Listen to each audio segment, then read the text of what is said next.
Hi friend, welcome back to the channel. If you are new here, my name is Melili Gotias, and in this video I'm talking about how to unstuck yourself when you feel like there's no solution, when you feel like you are helpless and you cannot move forward anymore, and what are the practical actions that you can take to move forward from where you are to a better place, or to feel better about yourself, or to use what are in your control to at least have that sense of achievement and accomplishment and moving forward.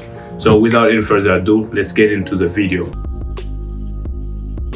Most of the time, I personally like to talk with other people and especially ask them about life. If someone tells me that they are 50, 60 years old, I ask them like how life has been, has it been for you in your 20s, and how has it been for you in your 40s, and why did you make the career choices that you made, and what got you here, and can you explain to me, tell me a little bit about it, because I'm looking for perspective of life, and I'm pretty sure I will have those kind of decision making for myself in the future. So I do ask people about their job and stuff like that, and just when it comes to like job or career, most of the time the response is like it's okay, it's pays the bill, it's all right, and so on and so forth. And now the question, because on the internet most of the time or right now, the entrepreneurial course of life is what is popular. Everybody wants to quit the 9 to 5, start a business, make a lot of money, retire early, and die. That's what it is right now, and it makes sense, and that's even something that I'm striving for. I also want to have a perspective of people that are working regular job and are fine doing it for a long period of time. I've seen people doing retail job for like 30 years and still doing it. And now my question is, why are you still doing this job, which is not paying you that much, and which is not paying you that much, and feel like an asshole? I don't know if you do have a different sense of accomplishment. Tell me more about it. And sometimes the response that I get most of the time is comfortability. It's comfortability. That they got comfortable. It's what suffits them, and they're fine with whatever it is. That it's something that's comfortable. They don't want to try something different. They don't want to push. They don't want to start something because of age, and so on and so on. You will have the excuses in between. And so my question to you is, do you feel stuck in life? This is how most of us feel, or 70% of us feel. When we are entering our 20s, we have that sense of adulthood and responsibility, and figuring out what the fuck is life, and how can we live a happy, healthy, and bountiful life. That's our question, and those are question or problems that we are trying to find solution to. With our generation right now, it has become more stressful and difficult, because we are in this generation that has that expectation of instant gratification, that we want things done instantly, quicker than ever, and fast and stuff like that, because of internet, social media, technology, and all those kind of things. And now that you enter your 20s, you are now thinking about those things, trying to figure out a way and solution to make those things happen. You will go on social media, on Instagram, on YouTube, or TikTok. You will see other people posting their lifestyle. It may make you feel anxious, feel depressed, that you are not doing enough, that you are not successful yet, that you are a failure, and all the negative things that you can think about it, that put you in a depression and anxious state, where now you feel that okay, you cannot move on, you cannot get better, and you cannot move forward, you cannot find solution. But I'm here to tell you that you can take action, you can find that solution if you are looking for it, and it's not going to be anything quicker. It's not going to happen tomorrow, or in a month, or in a year from now. It requires a lot of work, a lot of action, and cutting a lot of bullshit and excuse. Taking time off of those instant gratification things that we are using as well, and try to move forward with our life. So in this video, I want to give you 4 practical techniques that I used for myself to get out of that depressive cycle and into an actionable cycle. I know that I'm not successful in the ways that you may think about on the social media, but I can tell from experience that I've been able to grow from a depressive and anxious state 3 to 4 years ago till where I am now, where I'm taking more action, trying to figure out ways and things that I can do to make my life better, to find solution for my future. So I want to share those actions that I took and those practices that I'm still practicing today with you. And without any further ado, let's get into those practices. Number 1, mindset shift. Going from fixed mindset to growth mindset. By now, that may sound like a cliche because everybody's talking about, but I want to emphasize on that specific point, going from a fixed mindset to a growth mindset. There's no denial that all of us do have a fixed mindset and a growth mindset. I did have a fixed mindset. I still have some fixed mindset, and I just figuring them out and then being able to switch them purposefully. Stop blaming everyone or everything but yourself. Because if things are happening to you in your life, you are in the driver's seat and you are the one who is making decisions that impact you. So focus on things that you can control and change those things and make them better. And growth mindset is just that you need to get in the mindset where you understand that as a human being, we are 50% malleable and 50% are warrior. That it's part of our gene. It is there to stay, and those are physical things, and sometimes what we do have propensity toward. However, 50% of that things can be changed. The way you speak, the way you talk, the way you carry yourself, the way you do things, the kind of food that you are eating, how you exercise your body, and how those things are affecting your brain, the way you think about things, and how you take action in your daily life, and what kind of challenges you can take to build mental toughness for you to help you in real life and daily life. You are born unique. There is something unique about you, and if you grow enough and find your fullest potential, I think there is something there to use to your advantage. And just thinking about it that way will make you take action, that I can do things, I can try things. And also, one of the things with growth mindset is that whenever you start something new, you are not going to be an expert. Whenever you are trying to do something that you have never done before, just know that you will suck at it. But the point is that if you pair practice, deliberate practice, and time, you will basically do anything. You have to be consistent. You do the hard work.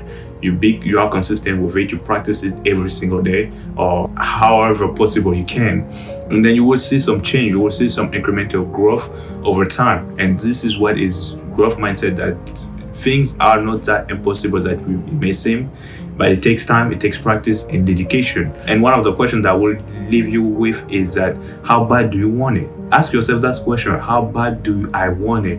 And you will figure out how much you really want it, and what you really need to do. Figure that thing out. Go take action. You don't even need to finish this with the rest of the video. You can go take action on that right now. Number 2, dopamine detox. As I said earlier, we live in a culture where there is this sense of instant gratification and entitlement, that we're entitled to results that we haven't even worked for, because we just see people do it and make it look easy on the internet and stuff like that. The point in this one is to detox yourself from social media, and from social media mainly, and especially your phone and your devices. Taking time to reconnect with nature, taking time to reconnect with yourself, your inner self, and finding what are the things that you like doing and the things that interest you, and take action and exploring those things. Dopamine is a chemical in your head that is released when you experience pleasurable situation, and once that happen, you will seek for more of those pleasurable situation. And that's the same thing that happen when you are on social media. And a quick example: when you are on TikTok, you will watch one comedy video, it makes you laugh, it's pleasurable, your brain will release dopamine, which will push you to seek for more, so you keep swiping, keep watching more video. It's fast, it's funny, it's entertaining, and you, without realizing, you already spent 2 or 3 hours on TikTok alone. Same thing with Instagram, same thing with YouTube. So detox yourself from that thing, reduce those reaction, because it's artificial and it gets you addicted to those technology, and you are not producing, you are becoming lazy, you are not taking action for your own life right now because you are just looking at the screen. So you have to get off of those things and also regain the self-control. Meaning, if I say that I'm gonna take a week off of my phone or computer or of social media, I am able to do it without any restraint. It doesn't do anything to me, and I can come back to it whenever I want to still have that control, and then use that time to do important things that you need to do in your life, because those things are important. Get off of social media, use that time to meditate, to reconnect with nature, to talk with other people in real life, people around you, to learn things, read books, and so on. Number 3, take one step at a time. There's a quote that I read somewhere, and it's a tale about a boy and a horse. From this quote is just the advice is that you have to take the next step. Can you see where you are going? Can you see where you want to be? If it's too far ahead and is making you anxious, what is the next things that you need to do? What is the next steps that you can take right now? Is that step, and just take that step and move forward.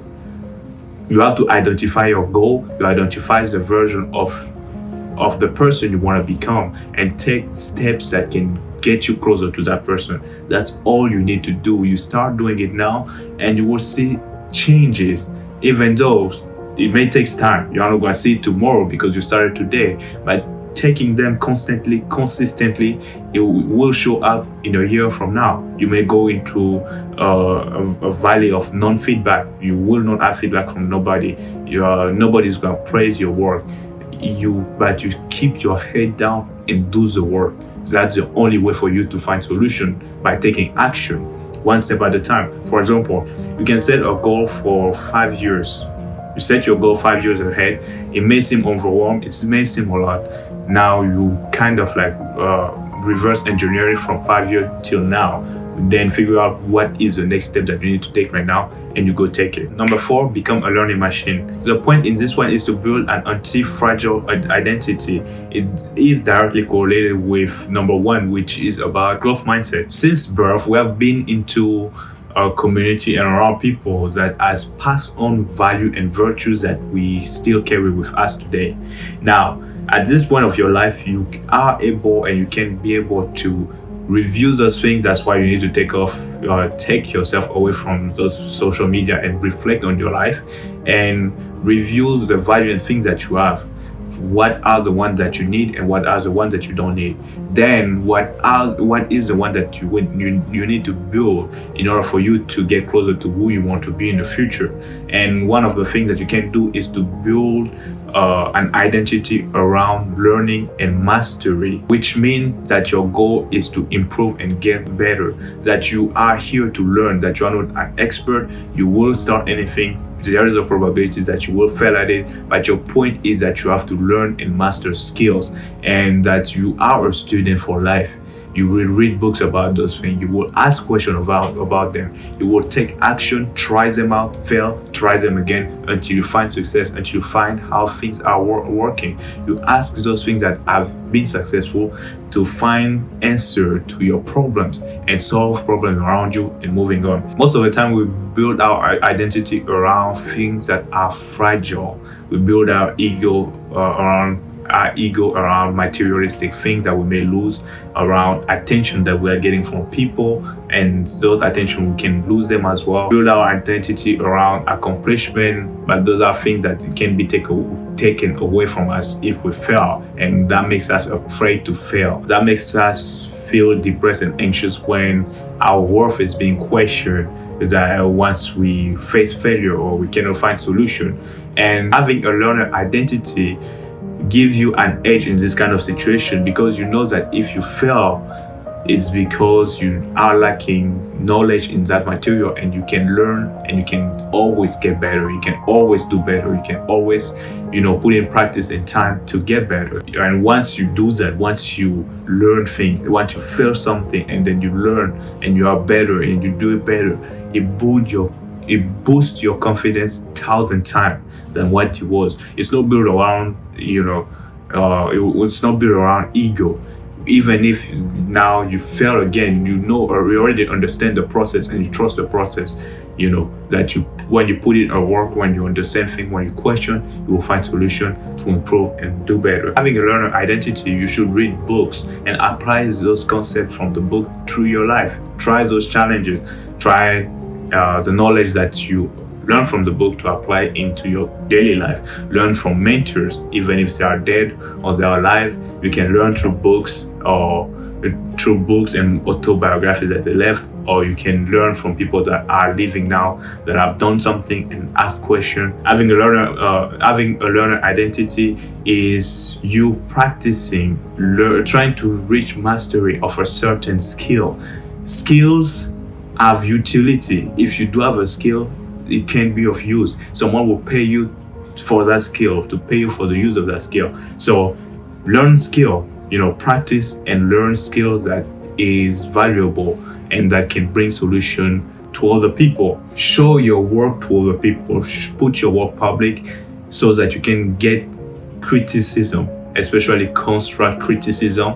And those criticism are you looking at your work from the lens of other people, which will give you an idea of how you are doing your work and give you an idea of the things that you are doing and what are the changes that you can implement and what are the improvements that you need to make. That there's always room for improvement, and other people will tell you that through criticizing your work. And don't be afraid to show your work to other people. Post it online, post it on the internet, share it with friends, and they will give you good ideas, or they will give you what you need to get better. So this is the end of the video, and those are things that I think you can apply, and you can take those actions today. You can take note and then try to apply those things. Try them slowly, don't overwhelm yourself, and take one step at a time. If you have learned anything from it, if you have tried anything, and if it's working or understand or have more questions, put it in a comment. I will try to answer as much as possible.